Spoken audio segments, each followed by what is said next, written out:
A founder raises $8 million. 18 months later, the company is gone.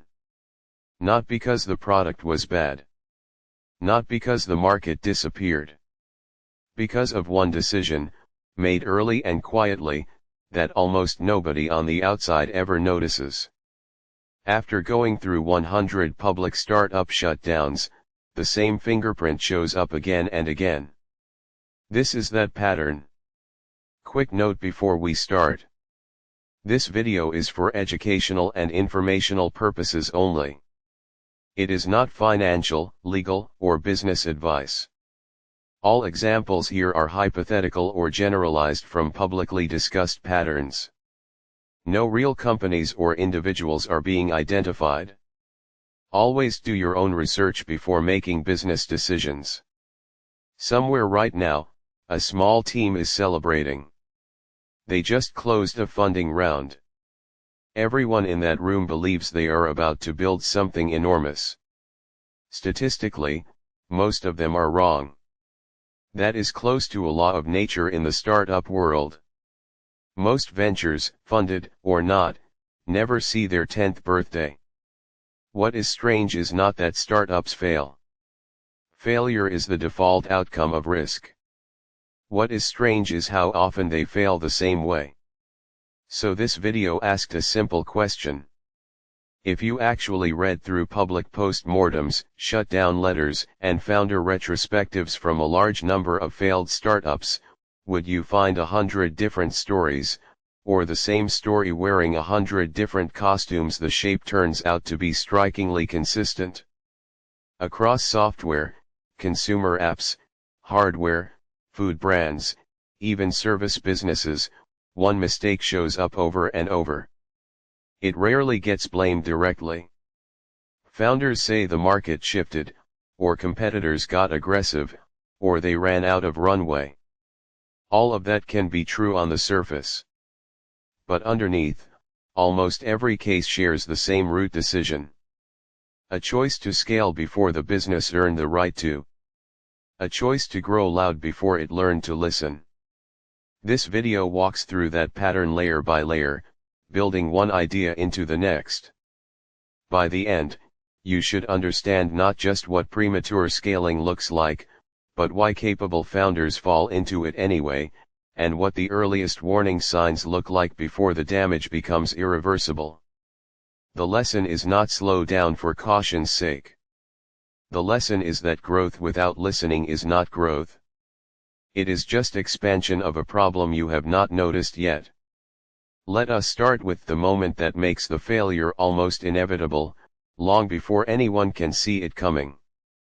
Every failed startup has a moment that looks, from outside, like the high point of the story. A launch that trends. A funding round announced with a celebratory headline.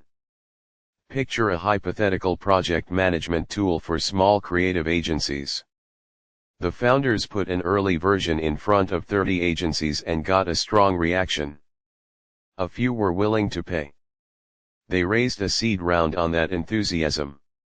At this exact moment, two paths exist. Stay close to those 30 agencies and keep testing whether the signal is real. Or treat the enthusiasm as proof, and start planning as if the hard part is already finished. Almost every failure post-mortem shows the company quietly choosing the second path. Not out of stupidity. Because it feels like momentum, and momentum feels like progress. The danger is that early enthusiasm and proven demand are not the same thing, even though they feel identical from inside. 30 happy users could mean real demand, or it could mean 30 unusually open-minded people, out of thousands who would never bother. The only way to know is to keep testing and resist declaring victory. But that is hard once investors ask about growth targets and the team wants to feel like their bet is paying off. So the celebration becomes a trap, not because celebrating is wrong, but because it gets mistaken for confirmation. Once a company acts as if something is confirmed, every later decision gets built on a foundation that was never actually tested. This does not feel like a mistake for a long time. It feels like things are finally working. The team is shipping faster, the press is calling, and every internal conversation has the energy of a company on its way up. That energy is not nothing. It can carry a team through genuinely difficult early problems. But it also makes it almost impossible to ask the one question that matters most at this stage. Have we actually proven anything yet, or have we just felt good for a few weeks? Few founders ask that question out loud when the room feels this good. Which is exactly why it sets up the next stage, where ambition stops being a strength and starts quietly becoming a liability. There is an energy inside early companies that is hard to fake. People talk faster. Slide decks start using words like category defining. This is not inherently bad. The problem is what ambition does without evidence to match it. Picture a hypothetical skincare brand with an interesting formulation. Early reviews were good, a few influencers picked it up organically, and month 1 sales beat expectations. The founders face a choice that repeats across failure stories. Treat a strong first month as the start of a trend, or as a single data point that needs more time. In the pattern, founders almost always project it forward. If month 1 did this well with barely any spend, imagine month 6 with real money behind it. That sentence is one of the most dangerous in business, because it assumes the future will look like an extrapolation of the start, when early performance is often driven by things that do not scale. Early customers are disproportionately forgiving and disproportionately connected to the founder's own networks. None of that predicts what happens with a total stranger who has no reason to choose you over an established competitor, so the hypothetical brand triples its inventory order and locks in a bigger manufacturing contract, based on one strong month. If month 2 confirms the trend, this pays off. If the spike fades back toward a smaller baseline, the company is sitting on excess inventory and contracts sized for a business it does not yet have.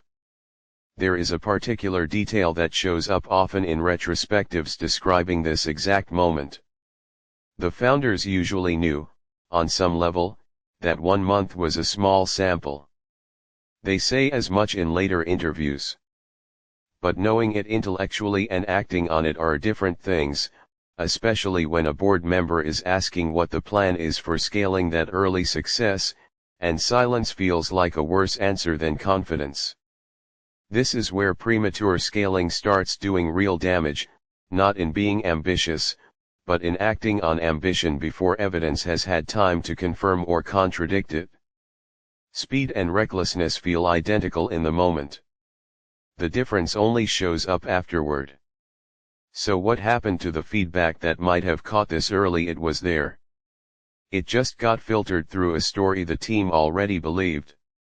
Go back through public post-mortems and search for what early customers were saying before things went wrong. The warnings were almost always there. Just not loud enough to break through. Picture a hypothetical fintech app helping freelancers set aside money for taxes. The product worked well technically. But in beta interviews, a recurring comment showed up. This is useful, but I would still want to double check everything with my accountant before relying on it.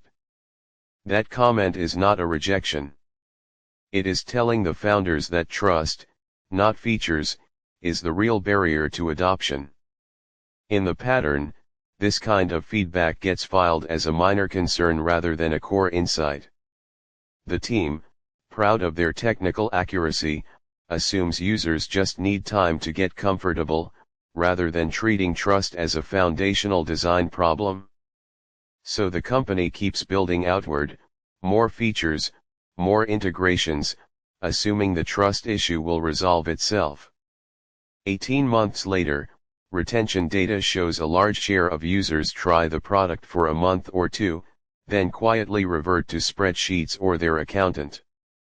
The churn numbers finally say what the early interview already said. This is one of the most quietly destructive parts of the pattern. Founders do not usually ignore feedback entirely. They filter it through what they already believe, and feedback that does not fit gets softened or treated as an edge case. If your own product had a comment like that buried in a support ticket right now, would you actually notice it, or would it slide past because it does not match the story you are currently telling yourself? That question alone, asked early enough, can prevent the entire arc this video is describing. But filtering feedback rarely happens in isolation. It usually connects to something deeper, a shift in who the company is actually building for. A subtle shift happens after a startup raises outside money. Before funding, the customer is the main audience. After funding, a second audience enters, and that audience has real influence over the company's survival. Investors who need growth metrics that justify the next round. This is not inherently corrupting, but in the pattern, something specific happens. Decisions that should be optimized for the customer's experience start getting optimized for what looks good in a board deck. Picture a hypothetical meal kit subscription preparing for its next round. The board wants month-over-month growth.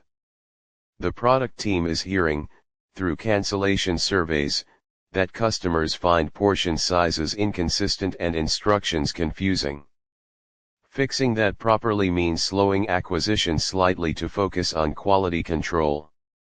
The company chooses growth instead. Marketing spend increases, the growth chart for the fundraising deck looks fantastic, and the round closes successfully. From outside, this looks like validation. But months later, the new wave of customers cancels at a noticeably higher rate than the earlier cohort, because the underlying experience never actually improved. This is sometimes called a leaky bucket. Growth at the top masking a worsening retention problem underneath. New volume can cover for the losses for a while. It cannot cover for them forever. The phrase scaling a broken model gets used loosely, but what it actually means, case after case, is that the company optimized for the metric that satisfied its investors before optimizing for the experience that would retain its customers. Founders are not choosing investors over customers because they do not care. They are choosing investors because investors ask direct, immediate questions, while customer feedback is quieter and easier to deprioritize. It is worth pausing on how reasonable this choice feels in the moment. A board meeting has a fixed date, a clear agenda, and a person across the table who controls whether the company gets its next check. A dissatisfied customer rarely shows up with that same urgency. They just quietly cancel a few weeks later, and by the time the cancellation shows up in a spreadsheet, the board meeting that shaped the decision is long over. Once a company optimizes for the wrong signal, it needs a way to keep believing things are going well. That is where vanity metrics come in. Numbers feel objective, which is exactly why they are so easy to misuse. A growth chart trending upward feels like proof, harder to argue with than one dissatisfied customer's comment. But not every metric tells you what you think it does. Picture a hypothetical productivity app tracking total downloads as its headline number. Downloads climb steadily. Press coverage helps. From a distance, this looks like a clear upward trajectory, but total downloads is a vanity metric, satisfying to watch grow, disconnected from whether those downloads convert into real, repeat use. If the team tracked weekly active usage after the first month instead, a different picture might emerge.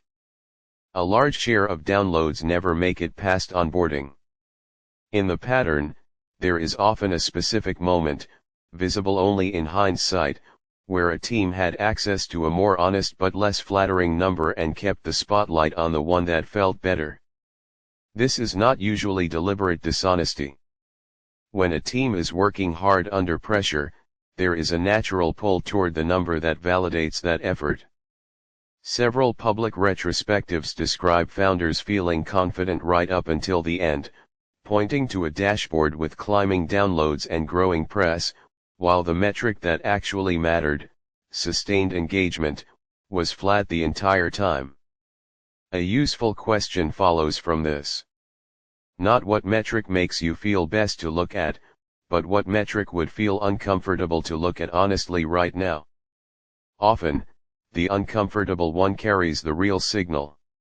Vanity metrics let a struggling business feel, for a while, like a thriving one. That false comfort gives the team permission to keep accelerating instead of asking hard questions. And that acceleration leads directly into a structural decision that is very difficult to undo. Hiring.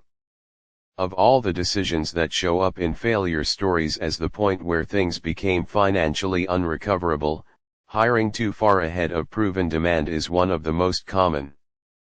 It rarely gets framed that way in the moment.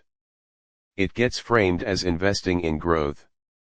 Picture a hypothetical logistics software company that just closed a round based on early traction with a handful of regional shippers. With cash in the bank, the founders decide to build out the team in anticipation of a much larger customer base, hiring a full sales team for enterprise clients, a support department sized for 10 times the current base, and engineers for use cases no real customer has validated yet. The logic is not crazy. If growth is coming, being ready for it beats scrambling later. But it depends entirely on an assumption that has not been tested. That the growth arrives on the timeline the hiring assumed. Often it does not, or it requires product changes not yet built, or a sales cycle far longer than the optimistic estimate. Meanwhile, the new team is fully salaried and largely waiting. Burn rate jumps the moment those hires are made, regardless of whether revenue keeps pace. This creates a brutal mathematical reality. A hiring decision, unlike a product decision, is very hard to reverse without real damage, through severance costs and the impact on team trust. Founders in public accounts often describe a specific, painful realization. The gap between burn and actual revenue has become too large to close before the money runs out. By then, the team was already built for a business that did not yet exist. There is also a quieter cost to this kind of hiring that rarely makes it into the public retrospectives. New hires, brought in to handle anticipated scale, often spend their early months without enough real work to justify their roles.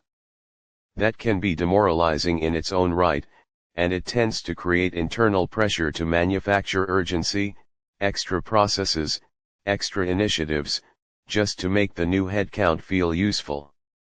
Which, ironically, often accelerates the feature sprawl and complexity that compounds the company's problems even further.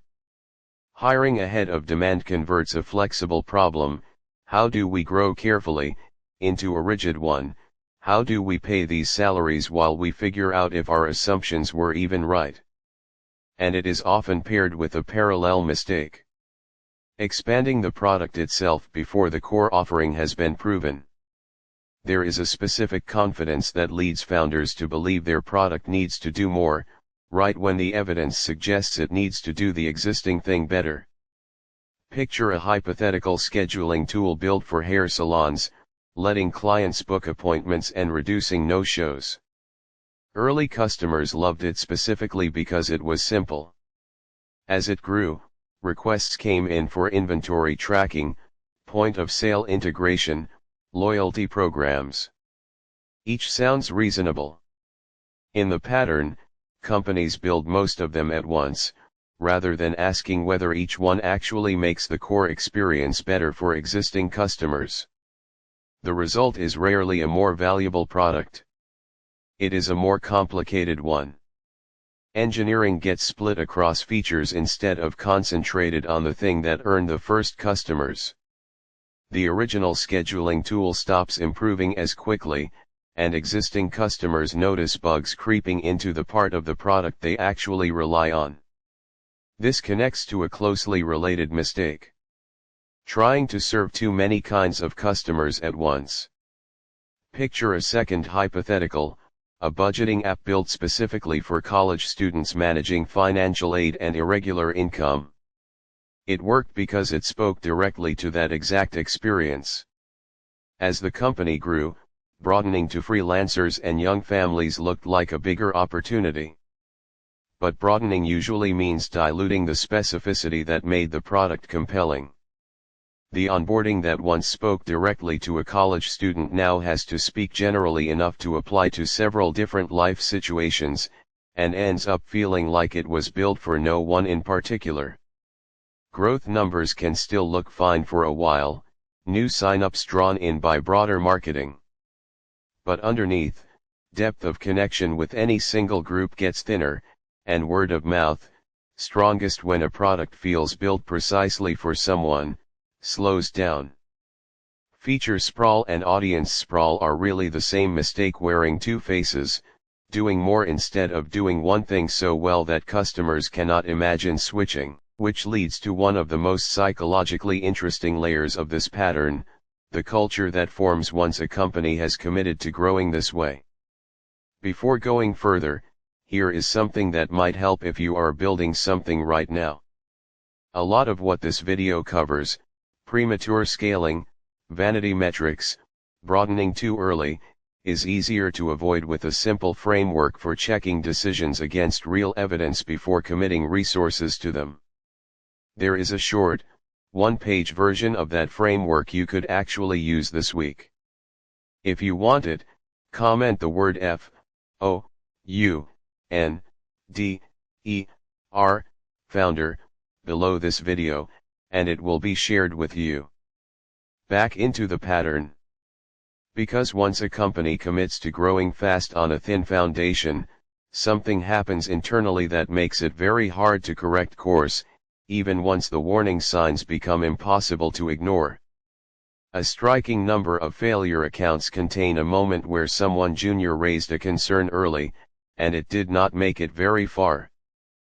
Picture a hypothetical e-commerce startup selling sustainable home goods, scaling its ad spend aggressively. A support team member notices rising complaints about confusing sizing, driving a return rate that is eating into margins, and raises it in a meeting. The response, paraphrased from patterns that repeat across real accounts. Returns are normal in e-commerce, let us not get distracted from the growth picture. That is not wrong on its face. But the specific, fixable cause was being treated as background noise. Once a team learns that raising concerns about the current strategy is unwelcome, people raise fewer of them, not because the concerns disappear, but because the social cost of voicing them now outweighs the benefit. This creates an information vacuum at the top. Leadership ends up working from a filtered, optimistic version of reality, not because anyone lied, but because the path of least resistance became telling leadership what fit the current narrative. This connects to what is sometimes called psychological safety, how safe people feel raising concerns without fear of social cost. Low safety means warning signs get filtered out before they reach anyone with the authority to act. In the hypothetical home goods company, the return rate eventually became too large to ignore, after compounding for months. Fixing it then meant solving it while also absorbing the accumulated financial damage, instead of catching it early and cheaply. This part of the pattern cannot be fixed with a better dashboard. It requires a culture where an inconvenient truth is treated as valuable, especially when it complicates the story leadership wants to tell investors. It is the same underlying issue as the filtered feedback covered earlier, a growing distance between what is actually happening with customers and what decision makers believe is happening. That distance is what makes premature scaling so dangerous. It does not just mean growing too fast, it means losing the ability to see clearly while doing it. Almost every failed startup eventually confronts one number, often later than it should. Runway, how many months a company can keep operating at its current burn before the cash runs out. Runway sounds like simple math. In practice, it is consistently miscalculated, not because founders are bad at it, but because the assumptions feeding it are usually too optimistic. Picture a hypothetical wellness app with 18 months of runway, based on current spending and a projection that assumes recent growth continues, and that a new feature expected to boost conversions launches on schedule. That 18-month number is not a fact about the future. It is a story built on a chain of assumptions, each carrying its own uncertainty. If growth slips slightly, or the launch is delayed, common in software, the real runway could be far shorter. In the pattern, companies keep spending at the rate calculated for the optimistic version, right up until the actual cash position reveals the optimistic version was wrong. By then there is far less time to react. This connects to nearly everything already covered.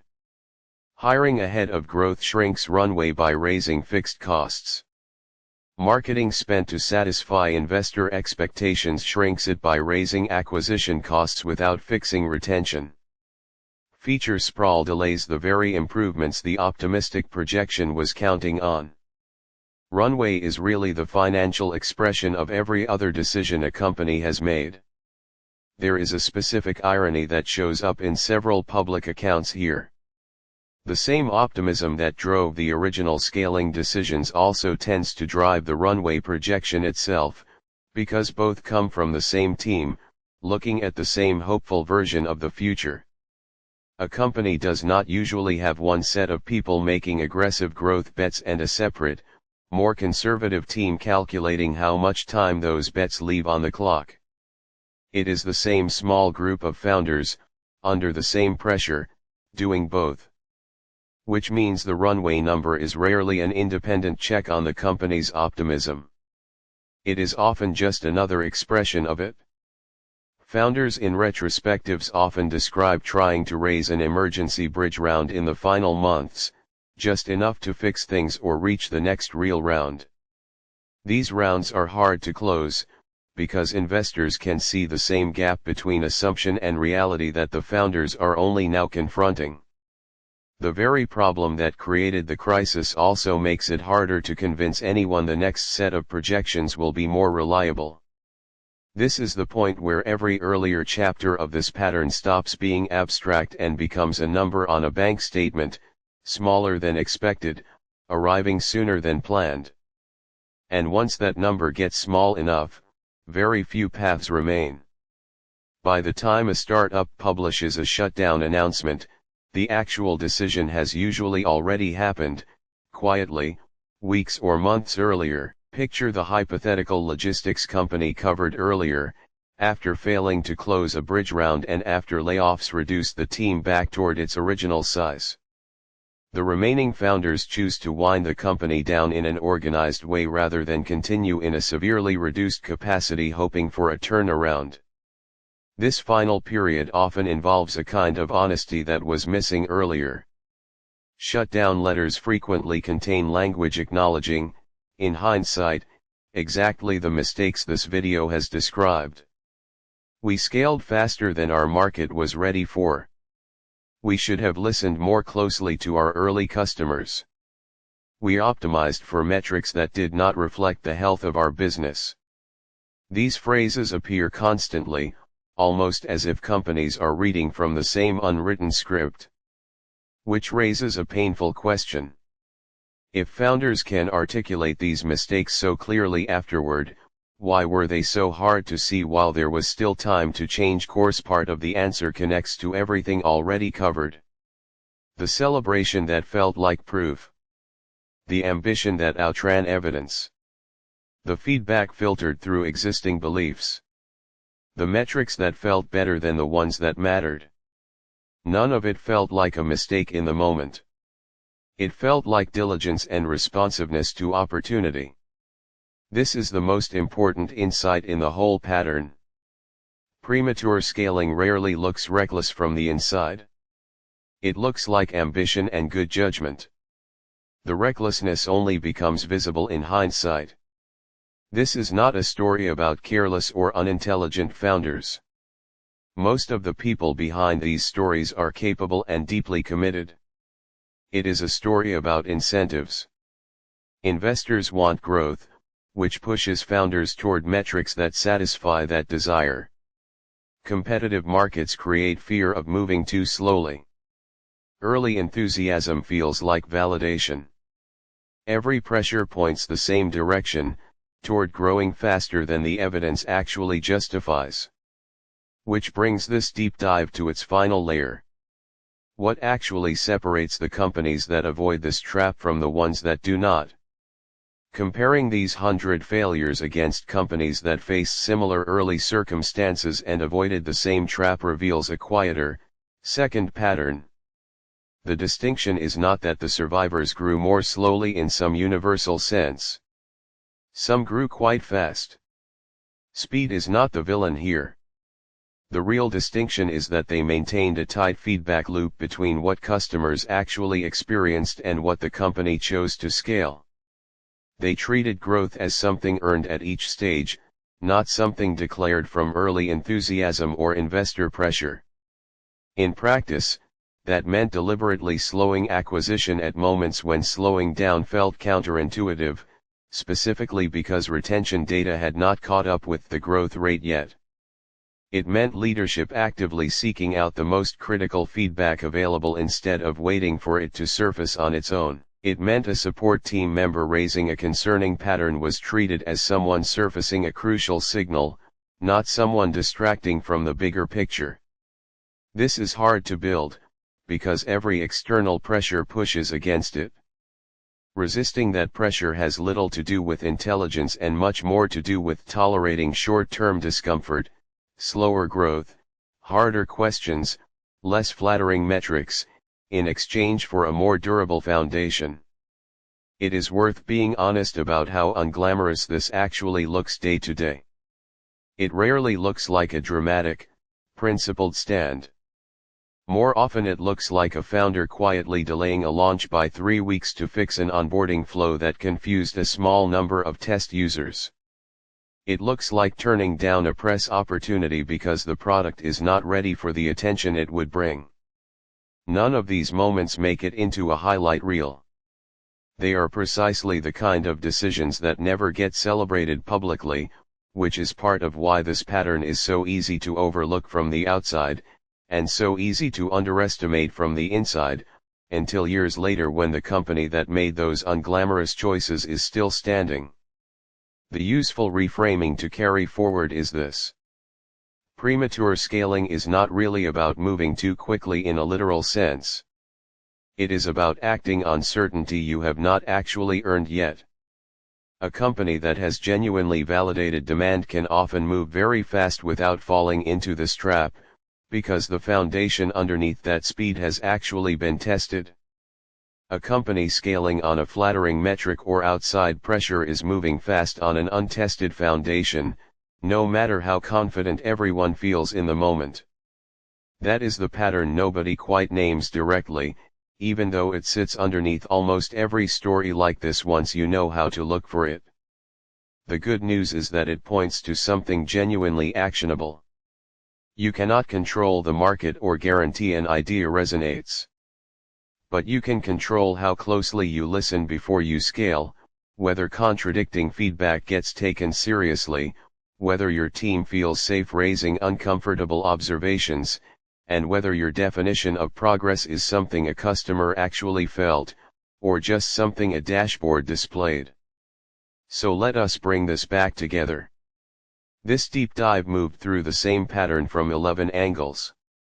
A celebration mistaken for proof. Ambition that outran its evidence.